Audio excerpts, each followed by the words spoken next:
Welcome to Canada's most irreverent talk show. This is the Andrew Lawton Show, brought to you by True North. Hello and welcome to you all. This is Canada's most irreverent talk show here, the Andrew Lawton Show on True North on this Wednesday, May 15th, halfway through the week on a Wednesday, halfway through the month on a 15th.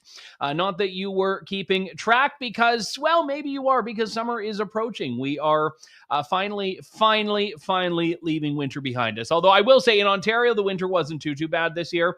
I know that other people got it worse, so I won't complain too much. But I will talk about the long winter of Canadian politics. I don't know if you caught this yesterday. It was making some waves online.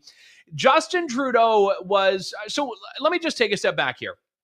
There is a perception that I think is in part earned and deserved that the media is in the bag for the Liberals and Justin Trudeau. There is definitely in the parliamentary press gallery a history of Liberal bias. There has been for quite some time, for years, a general media bias that tends to favor the Liberals. However, it is not fair to say, in my view, that the media industry in Canada, that journalists are by and large Liberal partisans or Liberal sycophants, because they will attack the Liberals. They will go after the Liberals. But my long-standing theory on this, which I've shared at a couple of points in the past, is that when these people criticize the Liberals, it's because they have failed to live up to the ideal of what a Liberal is supposed to be. It's for their character more than anything else. When the same journalists go after the Conservatives, it's for being conservative. It's for their values. It's for their core beliefs, which is why the questions that the Liberals get are questions like, hey, why did you spend that money when you said you were not going to? Why did you kick this person out of cabinet? Why did you do this? And the questions you get to Conservatives are, why do you believe this? Why are you not more like the Liberals? That is basically the question. So that being said, there are a lot of members of the press gallery that have been very good in the last year in particular at calling out Justin Trudeau. And I think there's a fair point to be made here that if people who carried water for the Liberals for many years are not at all finding any favorable things to say about Justin Trudeau or to Justin Trudeau, then how on earth are any other Canadians supposed to be? Now, that is not a comment directed at Laura Stone, who's a reporter at the Globe and Mail. I've always been quite fond of her work. This is a very feisty question that she put to Justin Trudeau, however, yesterday, which I think is probably emblematic of a bigger and broader frustration that many in the media are starting to have towards him, too. Prime Minister, I want to ask you about leadership. Polls have put you 20 points behind the Conservatives, and it doesn't seem to be getting better despite your recent communications push from your budget.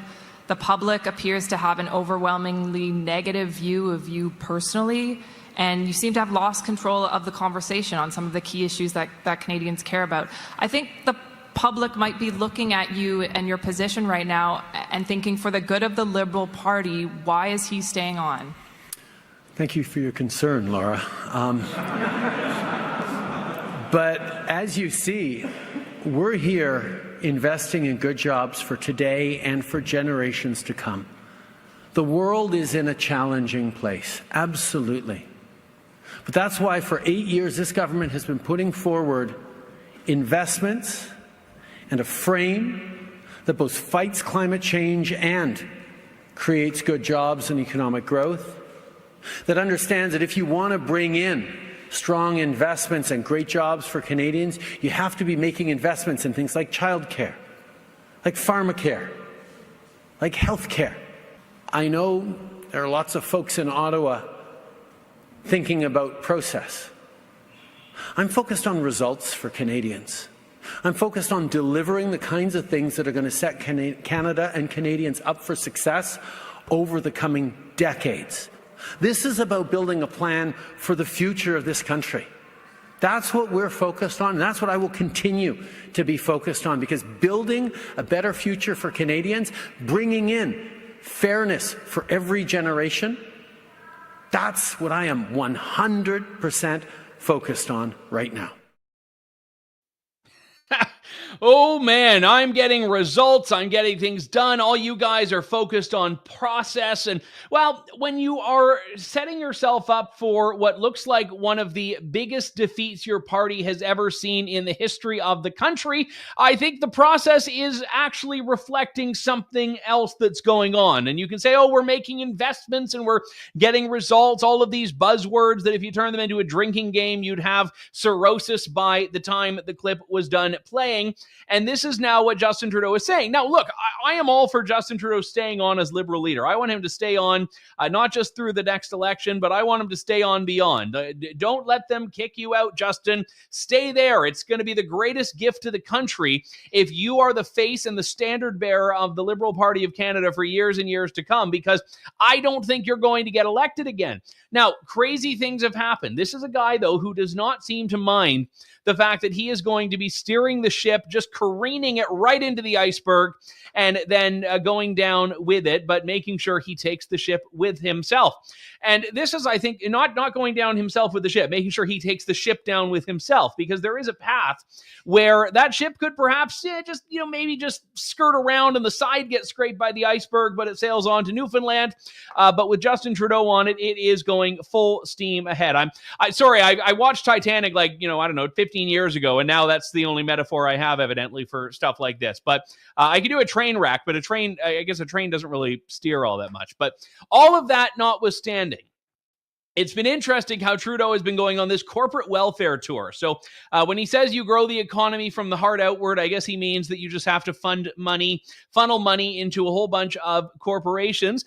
He was giving more money for electric vehicle batteries at that announcement yesterday, where he made that comment about the investments and all of that. And I don't know if you saw it, but Doug Ford, who was standing behind him, looked like he was just absolutely loving that because generally speaking, Doug Ford is the guy that everyone hates at a press conference. So when Doug Ford gets to hide behind Trudeau and Trudeau's the shield, I think Ford is actually pretty happy there. It looked like he was trying to perhaps stifle a bit of a smirk, stifle a bit of laughter there. And then you have Justin Trudeau today announcing that Ital Pasta, which is a very good pasta company in Canada, good Canadian success story, is the new recipient of, if the price is right, $1.7 million. The government of Canada invests in pasta manufacturer in Brampton. Now, I want to entertain this seriously and also a little bit humorously, because sometimes the jokes just write themselves. As I said on Twitter this morning, which tended to start this whole thing, $1.7 million is a pretty penny. But hey, I hear you booing me all the way from Red Deer over there. Don't boo me. I'm just being silly here. I should have put on my bow tie, actually. But anyway, that out of the way. So the investment that the government says here, $1.7 million. $1.7 million. Now, just pull up that press release again, if you don't mind, Sean. I want to read a line from here, because you may think, okay, we're going to give $1.7 million to a pasta maker. Great. Subheadline: over $1.7 million to help Ital Pasta meet growing product demand and create 10 jobs. Create 10 jobs. Now, I've been noodling around with the numbers for a little while, and I don't claim to be a mathematician, but $1.7 million for 10 jobs, that strikes me as $170,000 a job. Now, I don't know how much these jobs are paying people. I suspect not $170,000 a year. And more importantly, they say there's growing demand. You know what other businesses do if they have growing demand? They just keep selling things, and you let your demand, your growing demand, your consumer base that's out there, you let them finance your growth and let them finance your expansion. So what the federal government is doing here is once again picking winners. They've decided that they are just going to fly in and say, okay, we'll give you the check. It's not even our money, it's the taxpayers' money, and the taxpayers love pasta, so who the heck cares? And then $1.7 million. Now, I should say, it said at least 1.7. That's an approximate number. It's 1.7 million or so. Sorry, I mean or so.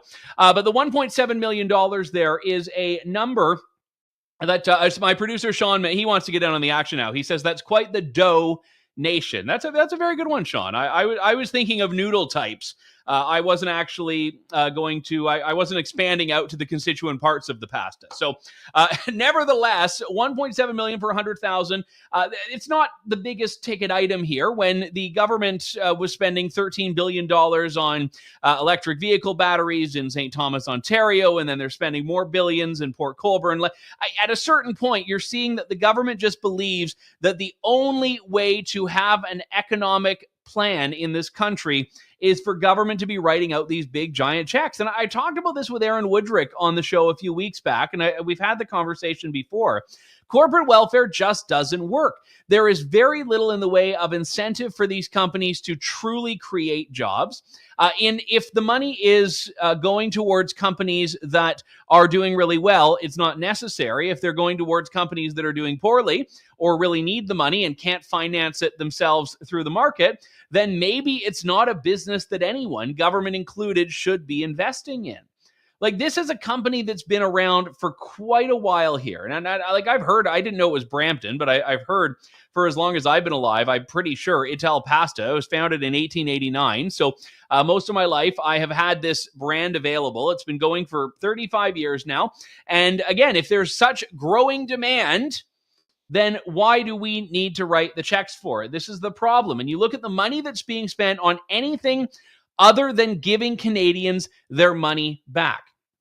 It's an unrelated story, but I think it speaks to the same sort of misguided priorities of the government. This came out, Leanne Rood, who's actually a member of parliament not far from me, she had filed an order paper question, which is a method by which MPs can actually get some real answers from government departments in the House of Commons. And she was trying to get a sense of how much was being spent on asylum claimants. And this is the number that she figured out, that she got back from the government. $224 in food and accommodation per day that's going to house and feed asylum seekers who enter the country illegally. So these are people who just walk across the border illegally into Canada. They say, the police go and say, oh, what are you doing here? They say, well, I'm here to claim asylum. And they say, okay, well, you're under arrest, but because you're claiming asylum, we're going to set you up nicely. We're going to put you in a hotel. We're going to give you money. And we're going to put you on this queue that goes for months, if not years, to get a hearing. And if you are unsuccessful in your asylum claim, well, you're already here in the country. Maybe we don't get around to deporting you. This is an ongoing problem that's been happening in this country for years, that the federal government has aggravated and exacerbated by, you may remember a few years back, Justin Trudeau's infamous Welcome to Canada tweet, where he just said, as kind of this middle finger towards Donald Trump, Canada's open and welcome to everyone. And people literally took that as a gold engraved invitation. They took that as him rolling out the red carpet at Roxham Road and coming in. And we find out that we're still paying for every one of these people, of which there are thousands, $224 a day. And it may sound like an insignificant number, but it works out to millions and millions and millions of dollars per year for a problem that is not going away, a problem that is only getting worse. Because this is just well-awaiting processing. Because we have to put them up while they're waiting to go through the claim process and have their claim adjudicated and whatnot. By the end of last year, just to put some numbers on this, Immigration, Refugees, and Citizenship Canada had said there were 42,387 pending claims. So that $224 times 42,000 people, just to do some rough math here, well, it won't be rough, I'll do it exactly. Let's see. 42387 times 224 works out to be $9,494,688. All because we as a country have not made an effort to secure our border. And Canada should, as a free country, welcome people that have very legitimate asylum claims. People who have those claims are not in the United States. The United States is not the persecuting force. If they have an issue with their home country and they got to the United States, that is where they should make the claim. And this goes back to the Safe Third Country Agreement that we've been talking about on this show and at True North for several years now. But again, priorities are entirely out of whack. You have government saying that the big things they need to do are giving millions of dollars to pasta companies. And then you have people in Canadian cities looking around and wondering how things got so bad. We've talked about homelessness and drugs on the show, which have ballooned into these massive problems in pretty much every community in Canada. One we haven't given as much attention to has been auto thefts. Now, I'm very fortunate in that my car has been broken into, not for several years, but it has never been stolen. There are people in cities like Toronto and Vancouver and Montreal who have had their cars stolen multiple times. This has become such an incredible way of life where I believe in Toronto, cars are stolen every 14 minutes. There's a car is stolen every 14 minutes in Toronto. I think that's the stat. It's certainly in and around there. So the Ontario government has decided to get tough on this. One of the things they're going to do, if you do it more than 3 times, they're going to revoke your driver's license. Yeah, that'll show you. You can't drive because now when you steal the car, well, you won't be able to because you don't have a driver's license. Look, I'm all for tough on crime stuff. This kind of strikes me as one of these things where it sounds good on paper, but it's like a lot of gun control things, and a policy predicated on criminals following the law, which by definition they are not doing. But let's bring in someone much smarter in the ways of the criminal law and the justice system than I, Ari Goldkind, host with SiriusXM and criminal lawyer extraordinaire. Ari, always good to talk to you. Thanks for coming on today. Great to be with you. And before we get to this, I was just listening to the last few minutes of you talking about $200 and something per person per day. You're one of the few people in Canada who has the guts to talk about it. It should be at the top headline from the Globe and Mail, which used to talk about and write about things like this. And God forbid the Toronto Star never will. So for whoever's listening, I really applaud you for talking about it because it is the third rail. And hopefully the more people who start to talk about it, now with Elon Musk's permission, of course, I think is the only way to make a difference. So I don't mean to divert from what we're going to talk about, but what you've just talked about is really important, and it drives me absolutely bat, fill in the blank, because those are my absolutely wasted tax dollars. And I can assure you, Andrew, you and your listeners can figure out how much I pay a year in tax. Well, no, I appreciate that, Ari, and it affects everyone. And like a lot of policies, it is a consequence of bad policy elsewhere. Because, people say, okay, well, we have these asylum claimants here. What are we supposed to do about them? Well, yeah, let's go back to the first principle there. Why are they here? Because the government has not protected the border and has basically allowed this ridiculous loophole in the asylum process to unfold. So anyway, now you're getting me to do a secondary rant on that, but I appreciate the kind words, Ari. You always tackle things in a very fearless way as well. The auto theft thing in Toronto, in Vancouver, and Montreal, it's actually quite ridiculous. And I don't buy that this is going to discourage people, the threat of having their license taken away, which is, again, less severe than the threat of going to jail because you stole a car in the first place. So you use the term ridiculous, which is a very good word. I use that all the time, too, to describe everything Trudeau. And, I'm not a partisan. I've been on your show where I've complimented certain things that he's done. To me, I'm issue by issue by issue. Ridiculous sort of minimizes what this is. It's actually insidious. And there is a difference between ridiculous and insidious because the Trudeau government knows exactly who's doing this. It's not being done by the Mennonite and the Amish. They welcome the people by the tens of thousands who come here only to run and ruin havoc on our streets. This is what we're going to talk about today with the licensing, the driving, the thefts, the carjacking, the home invasions. And, I take a bit of a different view, Andrew, than you did in your intro, which, you're right. Look, I'm a criminal defense lawyer. People will hear me talk here and go, well, wait a minute, how does this man defend these people? That's my day job. But that also means I understand how the sausage is made. So if we want to get to the truth, let's get to the truth. So you're absolutely right, Andrew, that it's not going to likely deter the kind of criminal mind, the kind of teenager, the kind of new Canadian, the kind of criminalized Canadian who is not at all concerned with what the rule changes are or even being licensed. But that to me, Andrew, while you're right, I still think there's an important thing the Ford government did today. And if you watch the Minister of Transportation, Sakaria, who had a very, very compelling 7 or 8 minute press conference today, and I watched it. And then he had the volunteer from Mothers Against Drunk Driving, who lost her father and then her son in separate drunk driving crashes. To me, and I'll pause after this, whether or not it deters a criminal, a thug from doing what they do, the fact that you have the Ford government essentially coming out and saying, whether it makes a difference or not, we're still going to do what we think is right. We treat having a driver's license as a privilege, not a right. So whether it makes a difference or not, I think the changes they've brought forward, whether they're symbolic, whether they make a dent, I don't think they hurt, and I think they're likely to help. And there's a really powerful symbolism to me to the Ford government speaking to taxpayers and saying, you know, we actually prioritize you over the criminals you're paying for. That's actually quite a cogent defense of this. And if I then sort of realize that you've persuaded me slightly on this, I would also point out that it's something that comes relatively no cost. I mean, symbolic policy that comes at a cost is dangerous for other reasons. But, you know, the amount, this really is the kind of thing that you can do.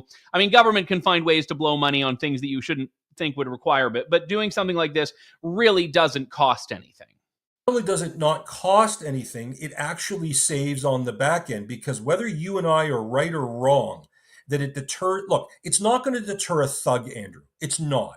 But if you look at impaired, which is a great line of work for criminal defense lawyers like me. So if something is great for me, it's bad for everybody else. So while that's the same for me as a talk show host, by the way. The worse things are for the country, the better they are for the show. I have to think about that. But if it's good for me, or if it's good for an immigration lawyer, it's bad for everybody else. Now, what's the point I make about that?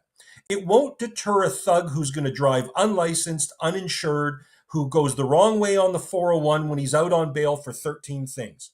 But if you actually look at who commits a lot of impaireds, and, you know, there's this myth out there, Andrew, that they just got caught that one time they did it. It was that one time that they had those 2 extra drinks. No. If you're getting caught, it probably means you didn't get caught the other 20 times. So why does that link to my point here about the costs? A lot of people will hear about this, and if they're going to a Leaf game, they're going to a Raptor game to watch both of those teams lose, if they're going to a wedding or a bar mitzvah, just something in the back of their mind, and I can't prove this, Andrew, might make them say, look, nothing has worked before to deter them. Now my license could be taken away for a year or 2 or 5 or life, maybe 1 or 2. Now, again, Andrew, I'm making this point very distinctly. Maybe 1 or 2 people a week or a month might say, I'll take an Uber or I won't drive. But that 1 or 2 people could be another Marco Muzzo. And so for this to simply add suspension length, to add driving prohibition length, to add some administrative penalties, to add some interlock, does not cost the taxpayer. And the greatest denouement I can make to this sentence is look at what your first segment talked about $230 a day to people who have no business being here and a lot of the time are grifting us. This is a $0 investment by the Ford government, and I think is a bit of a shot across the bow, Andrew, to the Trudeau government to say, you be soft on crime, we'll be harder on crime. Not that the Ontario government can make criminal legislation. That's a constitutional issue, different story. But I think that's a very good place for the Ford government to be when there's an exodus out of Toronto. There's a real frustration about the increase of crime, lack of social cohesion. You name it, people are not happy with the state of our big cities across this country. Let Trudeau be the guy to own that. Let Ford be the guy to say, I'm fed up and I can't take it anymore. Well, you touch on a very important part of this here, which is that criminal law is the domain of the federal government. And there have been a number of areas of law where the federal government has bungled it so much, it's really pushed provinces to get very creative and say, and okay, that's being gentle. What can we do in this realm? I mean, in the case of Alberta and Saskatchewan, they've done an end run around the federal government on a lot of firearms policy. In the case of just general criminal law for car theft, here you have Ontario saying, okay, we can't, get tough on this through criminal power, but this is the thing we can do. They make because a lot, look, you get a number of criminal lawyers on, they're all going to, oh, there's a constitutional problem. It'll be challenged. Maybe it'll be overridden. Maybe one judge who really has never had anybody killed by a drunk driver will say it's the separation of, okay, wonderful, great. I don't care. There is a legitimate HTA purpose here, Highway Traffic Act. They can make, so long as they hire good lawyers, to make their case that there is a nexus, there is a connection here. It is not criminal. They're taking a suspension that would be 3 days and turning it to 7. It's already on the books. They're taking highway licensing, driver's licensing, which is an Ontario or provincial thing. Other provinces have done that. If they were to say, look, on your third one, we're giving you an extra 30 days jail, that's not what they're doing. So when I see in the last 2-3 days a lot of comments that, maybe this won't stand up and it's going to be challenged, who cares? That's a Ford government problem that they would welcome. It's like Pierre Poilievre, as you well know, Andrew, came out last week and said our bail system is broken. By the way, full disclosure, it is. And his position was, given a Supreme Court decision on parole and Paul Bernardo's and Veltman's, he'll use the notwithstanding clause if he has to. Do you think he cares that a bunch of commentators on the equivalent of MSNBC come out and say, oh, he can't do that, it's not constitutional? That's a battle that he can easily win, and that's a battle in the courtroom of the public opinion that I think is a very, very wise battle to be fought. Well, yeah, I mean, and anytime you get like the CBC panel assembled to talk about, the constitutional precedent and all of that, you have, suburban moms in London, Ontario, in Kelowna, BC, that are looking at yet another press release from the local police department of a high-risk offender that's been released into the community. And I don't think they give a hoot about the charter. The crazy part of it, Andrew, if you really want to stretch this to how crazy this is, look at the family that was killed on the 401, where that monster Singh, who was out on bail, on 2 or 3 bails, and again, nobody wants to have this conversation. He did not kill Caucasian John Smith, which usually makes it disappear in the paper because the victim is not chosen. He killed Indian people. He killed a baby. He killed Indian grandparents. And nobody wants to point out the fact that, are we allowed now to talk about the system being broken? Is it okay now? The point that I'm making is there's so much wokeness, there's so much identity politics brought into this. I invite people to go back and watch the minister who today spoke for 5 to 7 minutes. Very powerful. His name is Minister Sakaria. I don't know who he is. I've never seen him before. I wouldn't have picked him out of a police lineup until I saw this. The words that he said about why they're doing this, about people driving, law-abiding, innocent, rule-abiding, drive lawfully people with their families, with kids in car seats, that this government will do everything they can to try and make the roadways more safe. And then, as I said, brought in the volunteer from Mothers Against Drunk Driving, who has lost her father and her son to this. Why shouldn't a government, with all the powers that they have, lawfully, constitutionally, do everything they can to send a message to the public that there is going to be a price for a decision being made? Andrew, here's the kicker of why impaired is such an it's taken for granted. It's taken lightly. Impaired driving are usually caused by people who should know better. It's not a homeless person stealing a sandwich from Loblaws. It is a person usually with a job, usually who knows better, but has been so cavalier with their approach to how they treat society and driving. And then they end up, Andrew, only with a $1,200 fine. Explain to me why potentially killing people, Marco Muzzo just got unlucky. He went through the wrong stop sign. Explain to me why this kind of behavior in this environment where every morning we wake up to road rage and crashes and drunk driving and new stats from the OPP. Explain to me why that's only worth $1,200, but stealing a sandwich or a homeless person or a drug addict who's not doing something violent, they go to jail for 2-3 months. That's a calculation that will never make sense to me. Well, it's I'm glad you spit fire on this, Ari. We definitely need it, and your industry needs it, and politics needs it. So maybe you could be coaxed into becoming Attorney General or something in a couple of years' time. But from your mouth to somebody's ears. Fair enough. Good to talk to you, Ari. Ari Goldkind. Thanks for coming on. Andrew. All right. Well, I want to shift from one province to another here. We cover Alberta. I'm an honorary Albertan. I've kind of been adopted by many of the good people of Alberta. Now, some of them call me a dirty Easterner, but most of them do it well. I think favorably. But I have an Alberta sensibility. I love the province. I love the people there. True North has just an absolutely massive base of support in Alberta. But more importantly, Alberta is doing things that can be, and in some cases are being done by other provinces on asserting provincial jurisdiction, provincial sovereignty, you might say. We've seen Alberta lead the way in this on things such as firearms, being followed by Saskatchewan. Alberta has paved a way and is doing, I think, very important things. And a lot of it has come down not to any legal changes, but a mindset that we saw from Premier Danielle Smith that has been cemented in law with the Alberta Sovereignty Within a United Canada Act. And of course, in continued rhetoric, I think there's been a lot more of an effort from the Alberta government to put Alberta first than we've seen from any province, save Quebec, in quite some time.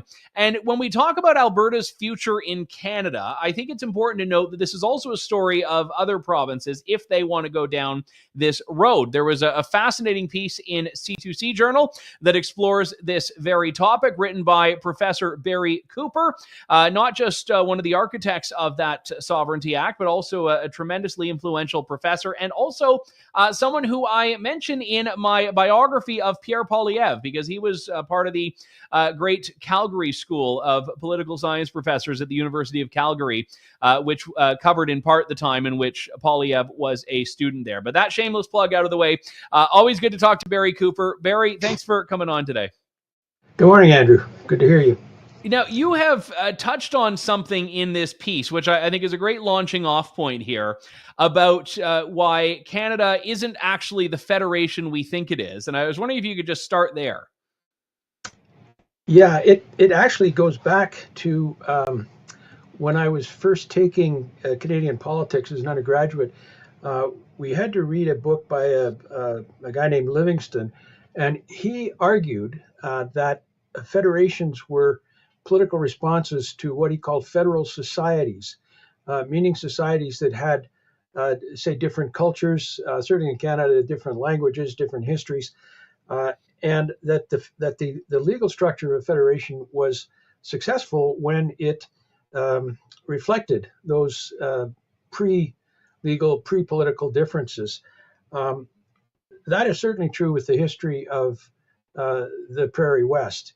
Also true of British Columbia, that Canada's interest in this part of the world is not the same as the history of the human beings who lived here long before Canada had any interest in ruling us. So bring this into the modern context, and why does that theme loom so large in your perspective on what's happening in the West and in Canada right now? Well, federations change. The Maritimes were the most wealthy part of Canada during the initial Confederation period. By about the 1880s, they were pretty much dependent on Canada, on Upper and Lower Canada, or Canada East and Canada West, or just the old colony of Canada. Well, just to jump in there, I think it was PEI had been very hesitant to join because they were worried that they would lose all this stuff they had. And I think anyone who's followed Atlantic Canada in the last 40 years would be quite amused by that Atlantic Canada was worried it would be putting more into Confederation than it was getting out. Yeah, that's exactly true. I mean, the Nova Scotia was during the American Revolution were considered the neutral Yankees. And what ensured that they were neutral was the Royal Navy base at Halifax.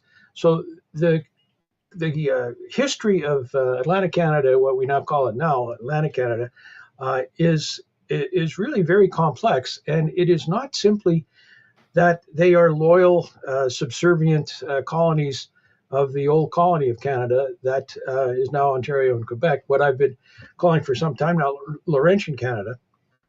That's a part of the country of Canada for sure, but it doesn't have a monopoly on either history or on what Northrop Frye used to call the myths of what it was to be a Canadian. We all have our different histories, and the Federation is supposed to reflect that. Yeah, and I think it's interesting, too, that we have, I mean, obviously, the benefit of a federation or a pseudo-federation, I don't want to get into a debate with you about that at this point, is that, every province has the ability to develop its own culture. And in some ways that's happened. Certainly an Albertan is different from an Ontarian, is different from a Quebecer. But in recent years, and I would say it's recent, you may think it's not, it seemed like there's been less of a desire to respect that. And we've seen more of a centralization of power. And I don't know if that's maybe just that I've only been paying attention lately, but it does seem like it's worsening in the last 15, 20 years. Yeah, I think you're right. Here's the context that I would use to put this whole problem in. You can see the 1982 Constitution Act as a response by the entire country to major changes after World War II in one part of the country, namely Quebec. Quebec went from being a very pious, insular, inward-looking, and very religious society to probably the most secular society on the entire continent. And that, I would argue, was reflected, first of all, in the Constitution Act. And the 1982 Constitution Act, and then when things got, let's say when some Canadians thought Quebec were serious about independence, which does not include me, I don't think they were ever serious. Then Parliament passed the Clarity Act to try and give some legal structure to how Quebec can go forward into the sunny uplands of independence, if that's what they really wanted. I don't think they ever did, but that's another question.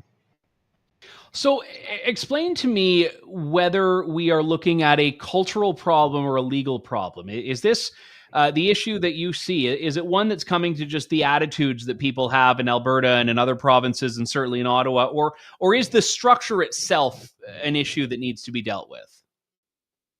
It was Andrew Breitbart, of all people, who said that politics is downstream from culture. And what is downstream from politics is the law of the Constitution. So the first thing is that the political differences between the various regions of the country are reflecting historical and cultural differences. And eventually this gets reflected as well in the law of the Constitution. That's what happened in 1867. That's what happened in 1982.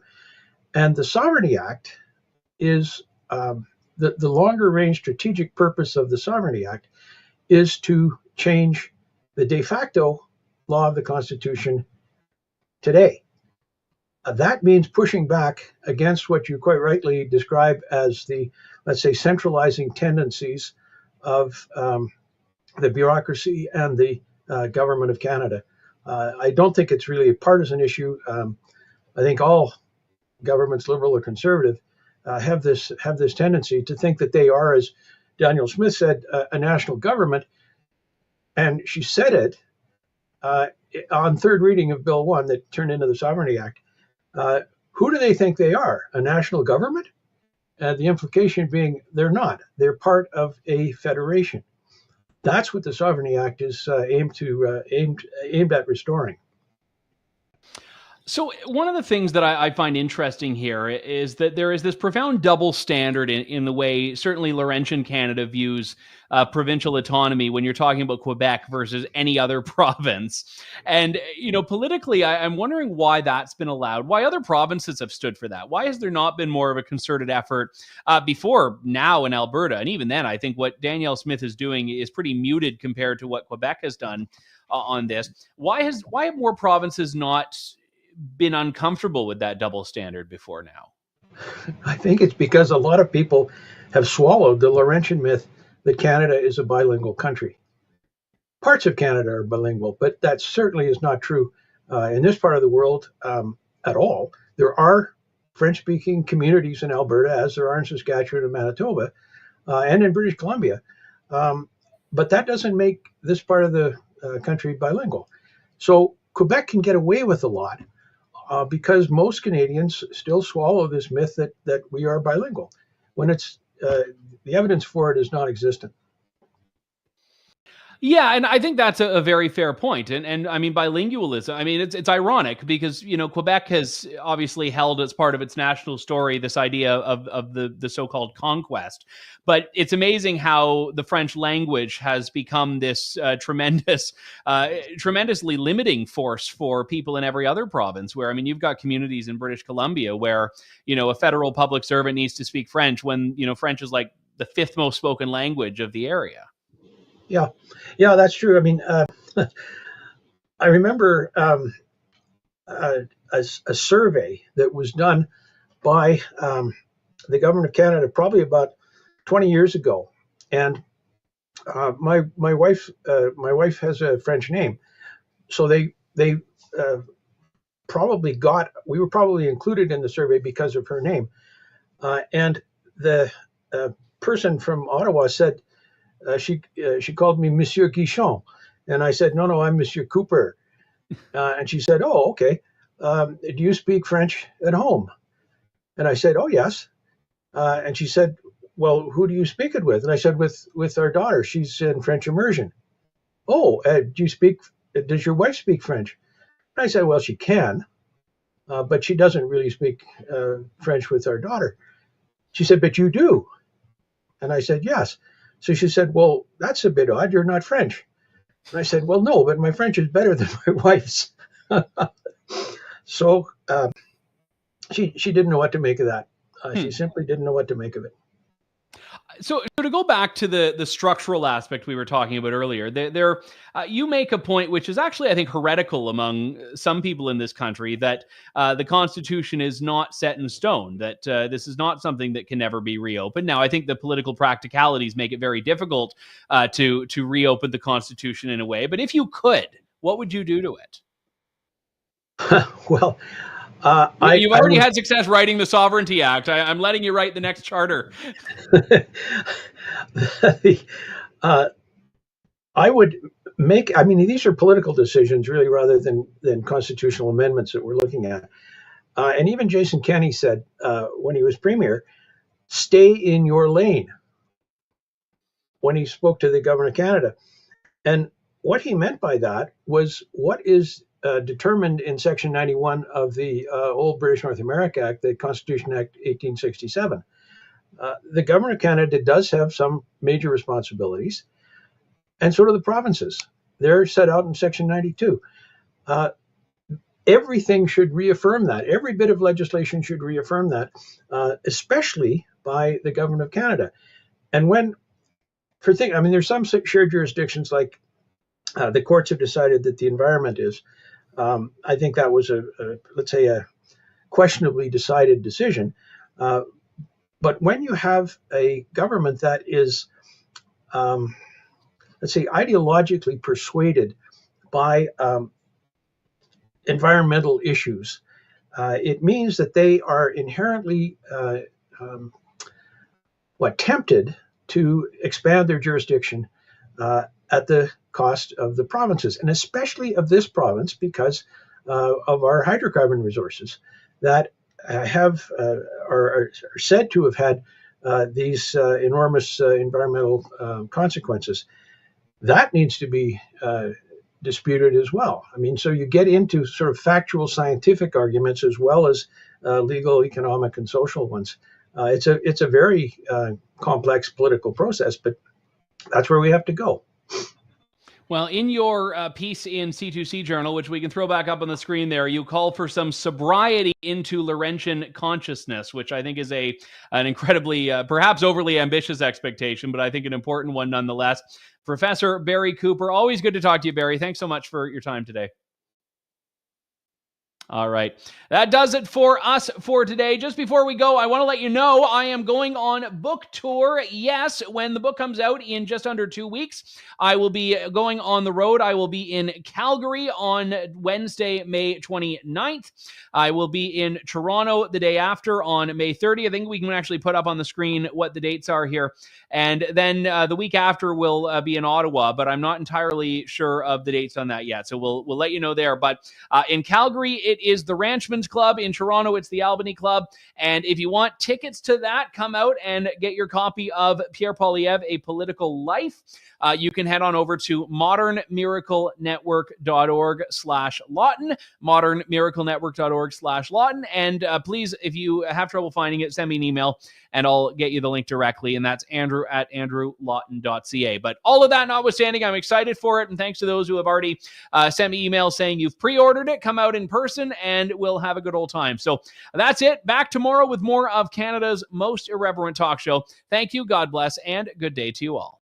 Thanks for listening to The Andrew Lawton Show. Support the program by donating to True North at www.tnc.news.